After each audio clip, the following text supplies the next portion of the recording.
The apartment behind the white door looked like it had been abandoned for decades, not sealed away for however long it had actually been hidden.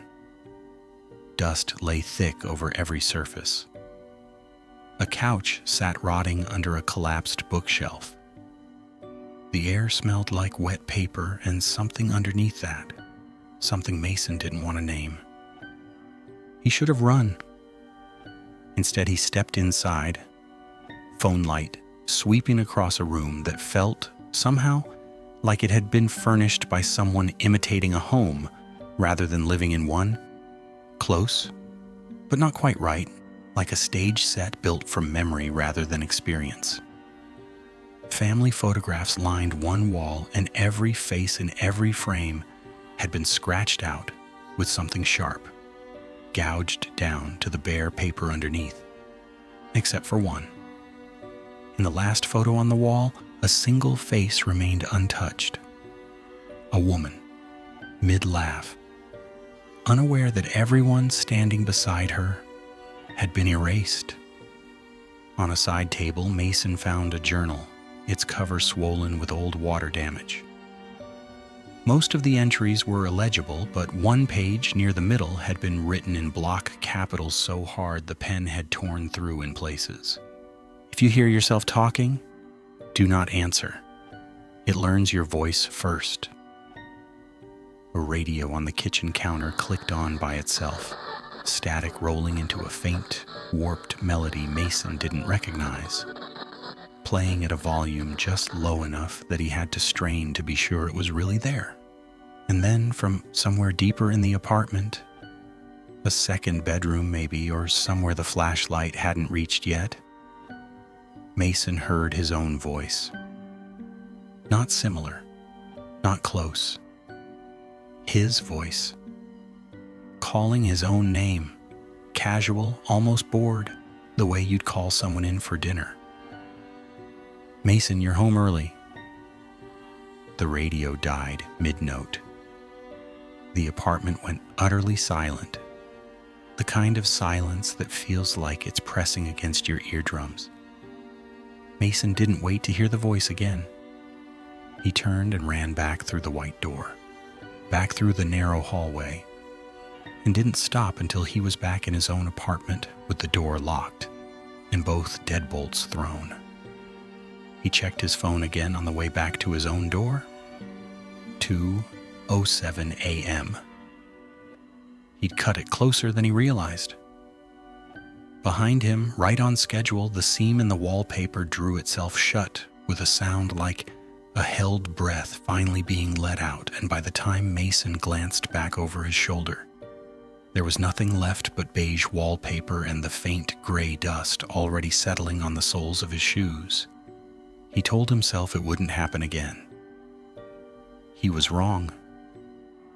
Every night at 1:08, the knocking returned, and every night the seam reopened for exactly that same 60-minute window. And against every reasonable instinct he had, Mason kept going back.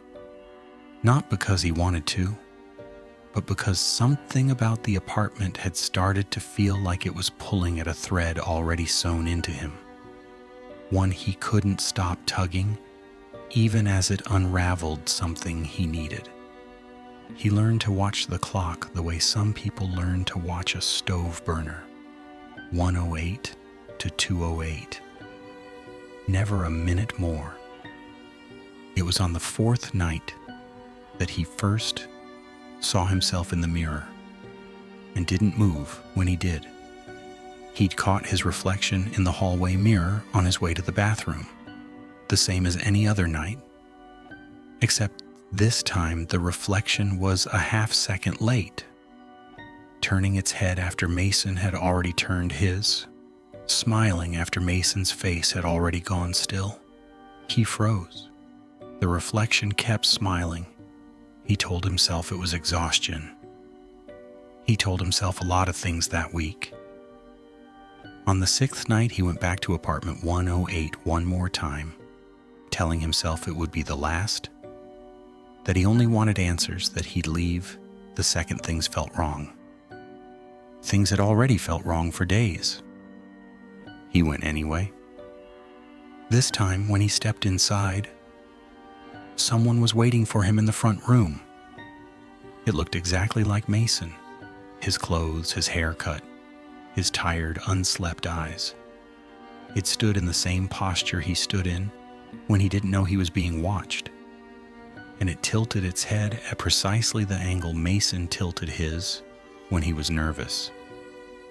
Because it had learned that from him, night after night, without him ever noticing he was being studied. It smiled, and the smile was his smile, worn on a face that had no right to it. "You weren't supposed to find me," it said in a voice that was his voice, down to the small private catch in his throat that even Mason himself barely noticed anymore. Mason screamed. A raw, involuntary sound that didn't feel like it belonged to him any more than the thing standing across the room did, and bolted. He didn't remember deciding to run. 1 second he was frozen in the doorway of apartment 108, and the next he was tearing down the seam in the wallpaper, through his own front door, past the elevator, down the stairwell 2 and 3 steps at a time, out through the lobby and into the cold night air, his legs carrying him as fast as they could manage, lungs burning, not once looking back to see if it was following. He didn't stop until he was outside, standing on the front walk of Alden Court itself, gasping, certain for one fragile second that he'd actually made it out clean. From where he stood, he could see the whole first-floor stretch of windows, his own, dark and familiar, and beside it, impossibly, a second window where one had never existed before, lit from within by a faint, sourceless glow. Room 108, visible from the outside now, as if it had decided it no longer needed to hide. Then he caught his reflection in the glass of his own darkened window. It was smiling at him. Not the tired, startled expression Mason knew his own face was making. A wide, wrong smile, stretched further than any human mouth should have been able to go. The corners of it climbing up past where his cheekbones should have stopped it, spreading until it swallowed his eyes whole, and left nothing behind but that single endless grin, like something underneath the glass was testing exactly how far it could push before the shape of a face simply stopped being a face at all. Mason's knees gave out before his mind had finished understanding what he was looking at. The last thing he registered, lying on his back on the cold concrete, was the night sky tilting overhead and going soft and dark at the edges, and somewhere just outside his field of vision, still smiling in that window, the reflection that wasn't his anymore,